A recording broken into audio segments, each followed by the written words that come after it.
Portugal के work permit दो तरह के वर्क परमिट्स होते हैं।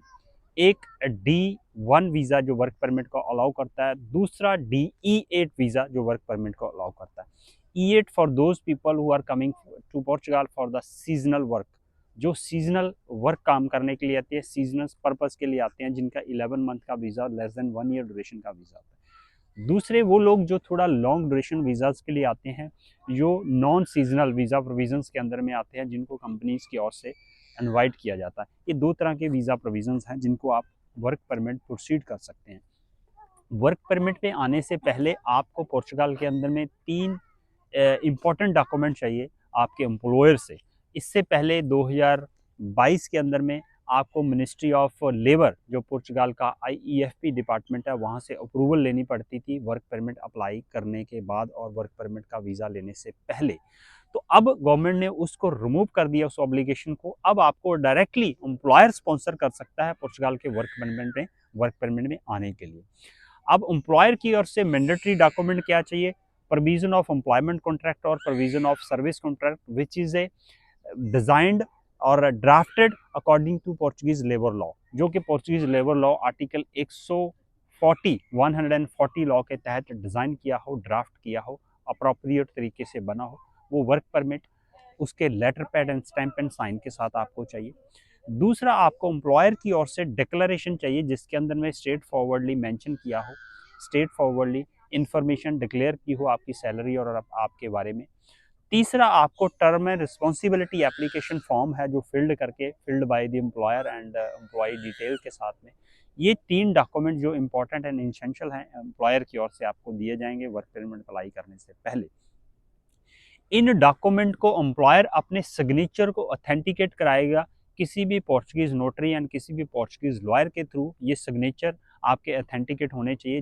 जो भी आप डॉक्यूमेंट के ऊपर सिग्नेचर कर रहे हो, टर्म्स रिस्पॉन्सिबिलिटी के ऊपर सिग्नेचर कर रहे हो, आप उसके वर्क कॉन्ट्रैक्ट के ऊपर सिग्नेचर कर रहे हो, आप उसकी डिक्लेरेशन के ऊपर में सिग्नेचर कर रहे हो, ये 3 डॉक्यूमेंट के ऊपर में आपके जो एम्प्लॉयर है उसके सिग्नेचर ऑथेंटिकेट करेगा पोर्चुगीज लॉयर और पोर्चुगीज नोटरी पब्लिक। वो ऑथेंटिकेशन करने के बाद ये जो आप डॉक्यूमेंट्स हैं डायरेक्टली एम्बेसी को भेजेंगे through the email. By scan करके आप एम्बेसी को डायरेक्टली मेल भेज सकते हैं। उसके बाद में ओरिजिनल डॉक्यूमेंट आप अपने एम्प्लॉय को भेजोगे। एम्प्लॉय अपनी होम कंट्री से या फिर रेजिडेंस कंट्री से पोर्चुगीज कॉन्सुलेट में अपॉइंटमेंट लेगा D1 या फिर E8 कैटेगरी वर्क परमिट के अंदर में। वो लेने के बाद में वहाँ पे जो अपने डॉक्यूमेंट है सबमिट करेगा वीज़ा के लिए। उसके बाद एम्बेसी जो है 120 डे का प्रोसेसिंग टाइम लेती है इस वीज़ा को डिसाइड करने के लिए। उसके बाद में आपको वीज़ा जो है पासपोर्ट के अंदर में ग्रांट कर दिया जाता है। जो वीज़ा की ड्यूरेशन होती है, अगर तो वो सीजनल वर्क वीज़ा है तो आपको 11 मंथ का वीज़ा और 1 ईयर का वीज़ा यानी कि 364 और 65 डेज़ का वीज़ा ग्रांट किया जाएगा। अगर आपका नॉन सीजनल वर्क परमिट है, D1 का है, तो वो आपको 120 डे का वीज़ा मिलेगा। यहाँ पे आने के बाद में आपको रेजिडेंसी कार्ड प्रोसीड करना पड़ेगा अलग से, जो कि आपको ड्यूरेशन ऑफ वर्क, जितने भी वर्क की ड्यूरेशन है उसके अकॉर्डिंगली आपको रेजिडेंसी कार्ड जो है पोर्चुगीज अथॉरिटी आइमा की ओर से ग्रांट किया जाएगा, दिया जाएगा। ये एक वर्क परमिट के दोनों प्रोविजंस हैं। एम्प्लॉयर की ओर से मैंने डिटेल बताई आपको कौन कौन से डॉक्यूमेंट चाहिए। अभी मैं आपको एम्प्लॉयज़ की ओर से भी बताता हूँ कि आपको कौन कौन से डॉक्यूमेंट रिप्रेजेंट करने हैं at the time of applying your visa at Portuguese consulate in your home country और residence country. You have to submit your original passport with the visa application। आपको appropriate visa application fill करनी है, आपको अपना original passport and photograph submit करनी है और biometric करने हैं। इसके अलावा आपको insurance and ticket according to work contract, आपका वर्क जब स्टार्ट हो रहा है उससे कुछ दिन पहले का आपका इंश्योरेंस वैलिड होना चाहिए। और उसके बाद में आपकी ट्रैवल टिकट वहाँ पे वैलिड होनी चाहिए। अकोमोडेशन प्रूफ जो कि आपके एम्प्लॉयर की ओर से भेजा गया है डिक्लेरेशन टर्म एंड रिस्पॉन्सिबिलिटी के अंदर में, वो अप्रोप्रिएट तरीके से आप फॉर्म में फिल करते हुए। इसके अलावा अगर आपके पास में कोई बैंक स्टेटमेंट है, कोई फाइनेंशियल है सिचुएशंस है, आपका कोई CV है, आपके बारे में कोई आपकी नॉलेज है, जो भी आप काम करने के लिए जा रहे हो, जिस तरह का आपके लिए वर्क कॉन्ट्रैक्ट डिज़ाइन और ड्राफ्ट किया गया, वो आप साथ में सबमिट करें पोर्चुगीज कॉन्सुलेट में।